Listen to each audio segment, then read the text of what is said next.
দেশের রাজনীতিবিদরা জনগণকে কইতাছে স্বাধীনতা সুখ ঘরে ঘরে পৌঁছে দিছি, ঘরে ঘরে পৌঁছে দিছি। রাজনীতিবিদরা কিভাবে স্বাধীনতার সুখ ঘরে ঘরে পৌঁছায় দিছে এটা এই ছবিতে তুলে ধরা হয়েছে। 20 বছর আগের ছবির কথা সত্যি হতে যাচ্ছে, ছবি না যেন বাস্তব। তুই যে সত্য কথা কইছস। আরে দেশটা কি বলে? দেশের আবার কি হইব? হ্যাঁ দেশের আবার কি হইব?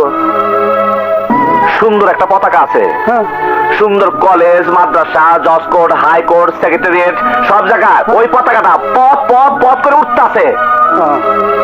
আর এই দেশে সন্ত্রাসীরা যারা খুশি মারতাছে, চাঁদাবাজরা দোকানদারের কাছ থেকে চাঁদা নিতেছে, আবার দোকানদাররাও দিয়ে দিতেছে সেই টাকা উসুল করার জন্য। দোকানদাররা 100 টাকার জিনিস জনসাধারণের কাছে 200 টাকা চাইতেছে। আর এই দেশের রাজনীতিবিদরা জনগণকে কইতাছে স্বাধীনতার সুখ ঘরে ঘরে পৌঁছে দিছি, ঘরে ঘরে পৌঁছে দিছি। আর দেশে উন্নতির জোয়ার বয়ে যেতেছে, জোয়ার বয়ে যেতেছে। আর জনগণ, বাংলাদেশের জনগণ খালি তামসা দেখতেছে আর কইতেছে উন্নতি এসে, উন্নতি এসে, উন্নতি এসে।